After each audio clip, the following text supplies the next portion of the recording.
retiro, posto que eles non nos querían dar moita información, porque según eles carecían de toda a información. Nos dicen que non saben cando nos vai a recibir o conselleiro delegado, e que o máis lóxico é que se nos reciba no momento que xa este todo asinado e xa este todo feito.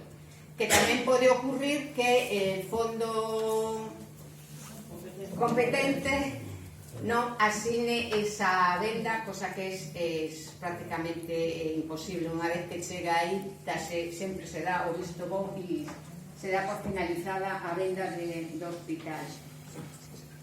É chamativo todo isto porque 10 días antes de que salira esa noticia en prensa tuvimos a reunión ca conselleiro delegado e con toda a dirección, en onde se nos presentou o informe económico e se falou das pérdidas, da ruína deste hospital, e onde eu personalmente lle preguntei sobre a venta do hospital.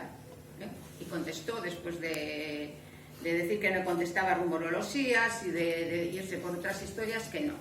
Entonces, como pode ser capaz un conselleiro delegado, o xefe desta empresa, que ten ao seu cargo a responsabilidade de casi 1.400 traballadores, traballadoras, decir que non cando a venda xa é algo real que está aí e que se vai a levar a cabo, salvo que pase algo inesperado ou algo, non sei, gravísimo que impida esa venda. Entonces non ten sentido.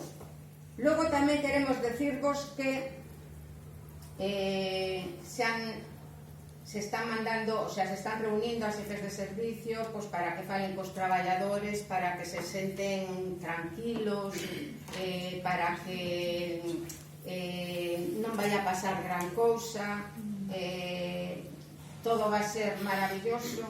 Sinceramente, por parte da CIGA, non é certo. Non é que nos poñamos en plan aí en lo peor de lo peor, pero non é para estar tranquilos. Sobre todo cando nos falan de unha empresa como Ribera Saúde e con unha multinacional como la norteamericana. Yo non sé si sabedes como funcionan las multinacionales. Las multinacionales non son ONGs.